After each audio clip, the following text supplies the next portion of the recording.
And now to our second leading story. Around 180 Russian military instructors are set to be settled in the Central African Republic, CAR, since last December with weapons. And Moscow wants to equip 2 battalions of the CAR army, totaling 1,300 men, after being given a go-ahead by the UN, when the CAR's leaders asked it to provide weapons for units being formed by the European Union. In December, Moscow obtained a partial lifting of the arms embargo on the country. Since 2013, Russia has been granted an exemption for a planned delivery 3 times, December, February and April. Weapons designed to equip the 2 battalions already formed by the European Union, soon to be joined by a 3rd, whose field deployment is scheduled for the first quarter of 2018. This Russian presence worries Bangui and other chancelleries. In order to understand this Russian diplomatic offensive in CAR, we have online from Paris Roland Machal, in charge of research at the Center for International Studies and Research Science.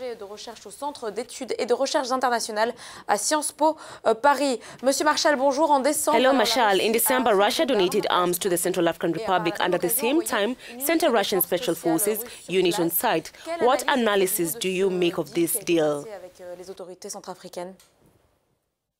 Russia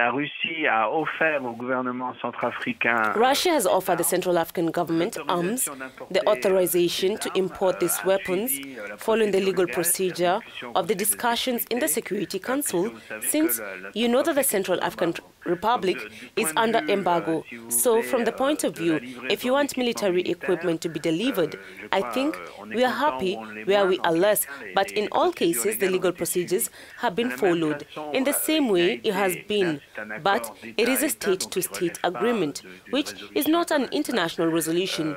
In the same way, the Central African government has obtained from the Russian government the dispatch of approximately 180 people, trainers, who will be present in the Central African Republic to form a contingent which was to rise around 1,300 men. From this point of view, again, formally, it is a bit difficult to ask questions. Obviously, some may be unhappy, but legally, there are no problems. Évidemment, certains peuvent être mécontents, mais légalement, il n'y a pas de problème. The agreement between the 2 countries has been reached in accordance with the procedures of the United Security Council. You say because of the arms embargo on CAR. Where the problems begin is a document circulate in Bangui certifying the idea that the Central African government has in fact granted mining and diamond concessions to the Russian government, and that these agreements have not been approved by the Parliament Office in accordance with the Constitution. So, there is a scent of illegality. And of course, when we talk about mining contracts in the Central African Republic, everyone thinks that there is still no proof of this. But certainly, from a legal point of view, the process is not finalized. So it is surprising that the CAR shows such ill will under conditions where doubt is allowed. Mauvaise volonté dans des conditions où quand même le doute est permis.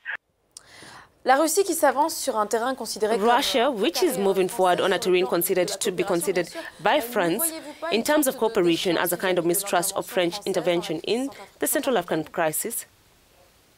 The fact that this is happening in the Central African Republic, you can actually think that way, but it is an opinion that the Russians are not unhappy to make a little bit of a picnic in French territory. Insofar as it appears in CAR, in the international discourse, we can challenge it in reality.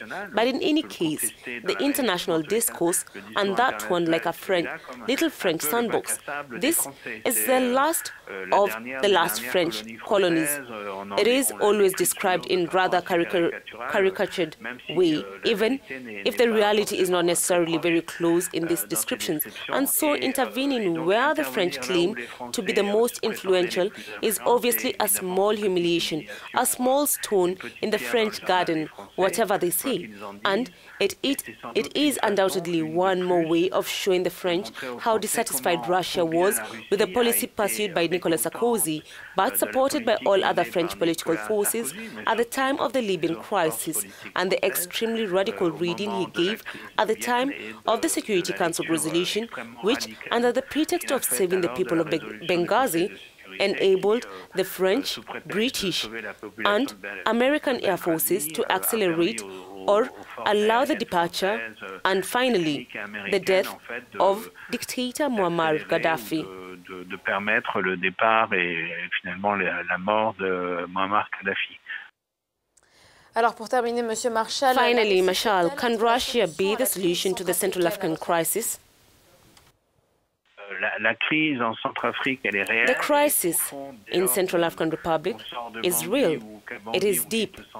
When you leave Bangui or when you leave the city center, which maybe the internationals don't do often. From that point, Russians, regardless of their military strength, will find themselves very quickly subjected to the same threats, the same insecurity that afflicts all other foreign humanitarian or UN personnel. And so, it is not certain that the Russians will want to stay too long in a country that is not absolutely peaceful. And then, on the other hand, it is not just a few dozen special forces and a few thousand pistols that we can restore peace and a thriving economic climate in a country in Central Africa. La paix et le climat économique florissant dans un pays en Afrique centrale.